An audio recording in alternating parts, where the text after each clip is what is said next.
போகிறேன் என்றும் அறிந்திருக்கிறேன். நீங்களும் நான் எங்கே இருந்து வருகிறேன் என்றும் எங்கே போகிறேன் என்றும் அறிவீர்கள். நீங்கள் மாம்சத்தில் நினைத்தபடி நியாயம் தீர்க்கிறீர்கள், நான் ஒருவனையும் நியாயம் தீர்க்கிறதில்லை. நான் நியாயம் தீர்த்தால் என் தீர்ப்பு சத்தியத்தின்படி இருக்கும். ஏனெனில் நான் தனித்திருக்கவில்லை, நானும் என்னை அனுப்பின பிதாவுமாக இருக்கிறோம். இரண்டு பேருடைய சாட்சி உண்மை என்று உங்கள் நியாயப்பிரமாணத்திலும் எழுதியிருக்கிறதே. நான் என்னை குறித்து சாட்சி கொடுக்கிறவனா இருக்கிறேன், என்னை அனுப்பின பிதாவும் என்னை குறித்து சாட்சி கொடுக்கிறார் என்றார். அப்பொழுது அவர்கள், உம்முடைய பிதா எங்கே என்றார்கள். இயேசு பிரதியுத்தரமாக, என்னையும் அறிவீர்கள், என் பிதாவையும் அறிவீர்கள். நீங்கள் என்னை அறிவீர்களானால் என் பிதாவையும் அறிந்து கொள்வீர்கள். தேவ ஆலயத்திலே இயேசு உபதேசம் பண்ணுகிற போது தர்மப்பெட்டி இருக்கும் இடத்திலே இந்த வசனங்களை சொன்னால் அவருடைய வேலை இன்னும் வராதபடினால் ஒருவனும் அவரை பிடிக்கவில்லை. இயேசு மறுபடியும் அவர்களை நோக்கி, நான் போகிறேன், நீங்கள் என்னை தேடி உங்கள் பாவங்களினாலே சாவீர்கள். நான் போகிற இடத்துக்கு வர உங்களால் கூடாது என்றார். அப்பொழுது யூதர்கள், நான் போகிற இடத்திற்கு வர உங்களால் கூடாது என்கிறானே, தன்னை தானே கொலை செய்து கொள்வானோ என்று பேசிக் கொண்டார்கள். அவர் அவர்களை நோக்கி, நீங்கள் தாழ்விலிருந்து உண்டானவர்கள், நான் உயர்விலிருந்து உண்டானவன். நீங்கள் இந்த உலகத்தில் இருந்து உண்டானவர்கள், நான் இந்த உலகத்தில் உண்டானவன். ஆகையால் நீங்கள் உங்கள் பாவங்களில் சாவீர்கள் என்று உங்களுக்கு சொன்னேன். நானே அவர் என்று நீங்கள் விசுவாசியாவிட்டால் உங்கள் பாவங்களினாலே சாவீர்கள். அதற்கு அவர்கள், நீ யார் என்றார்கள். இயேசு அவர்களை நோக்கி, நான் ஆதி முதலாய் உங்களுக்கு சொல்லியிருந்தவர் தான். உங்களை குறித்து பேசவும் நியாயத்திற்கும் எனக்கு அநேக காரியங்கள் உண்டு. என்னை அனுப்பினவர் சத்தியம் உள்ளவர். நான் அவரிடத்தில் கேட்டவைகளையே உலகத்தில் சொல்கிறேன்.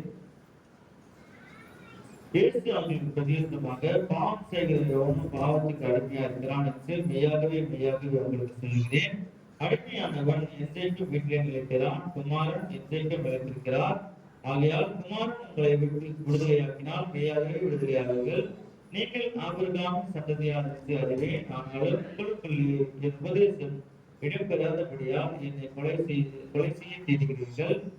நான் என் பிதாவிடத்தில் கண்டதை சொல்கிறேன், நீங்களும் உங்கள் பிதாவிடத்தில் கண்டதை செய்கிறீர்கள் என்றார். அதற்கு அவர்கள், ஆபிரகாமே எங்கள் பிதா என்றார்கள். இயேசு அவர்களை நோக்கி, நீங்கள் ஆபிரகாமின் பிள்ளைகளா இருந்தால் ஆபிரகாமின் கிரியைகளை செய்வீர்களே. தேவனிடத்தில் கேட்டிருக்கிற சத்தியத்தை உங்களுக்கு சொன்ன மனுஷனாகிய என்னை கொலை செய்ய தேடுகிறீர்கள். ஆபிரகாம் இப்படி செய்யவில்லையே. நீங்கள் உங்கள் பிதாவின் கிரியைகளை செய்கிறீர்கள் என்றால். அதற்கு அவர்கள், நாங்கள் வேசித்தனத்தினால் பிறந்தவர்கள் அல்ல, ஒரே பிதா எங்களுக்கு உண்டு, அவர் தேவன் என்றார்கள். இயேசு அவர்களை நோக்கி, தேவன் உங்கள் பிதாவா இருந்தால் என்னிடத்தில் அன்பாயிருப்பீர்கள். ஏனெனில் நான் தேவனிடத்திலிருந்து வந்திருக்கிறேன்.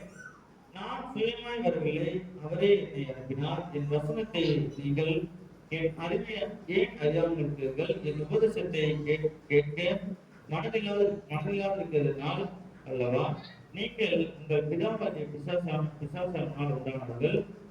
உங்கள் பிதாவுடைய இச்சைகளை செய்ய மனதாயிருக்கிறீர்கள். அவன் ஆதிகளை கொண்டு மனசு குலபாதனா இருக்கிறான். சத்தியம் அவனிடத்தில் இல்லாதபடியினால் அவன் சத்தியத்திலே நிலைத்திருக்கவில்லை.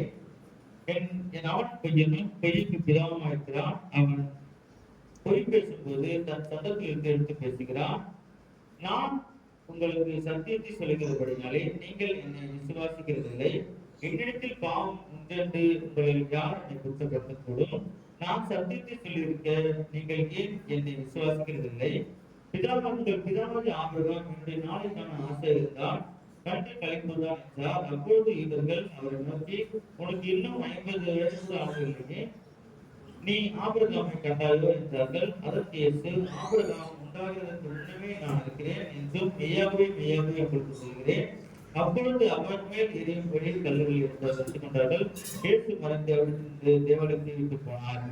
இப்படி இருக்க எவன் அபாசனமாய் கர்த்தருடைய அப்பத்தை புசித்து அவருடைய பாதத்தில் பானம் பண்ணுகிறானோ அவன் கர்த்தருடைய சரீரத்தின் ரத்தத்தில் தெரிந்து குற்றமுள்ளவனாய் இருப்பான். எந்த மனுஷனும் தன்னை தானே சோதித்தறிந்து இந்த அப்பத்தில் புசித்து இந்த பாதத்தில் பானம் பண்ண கடவன்.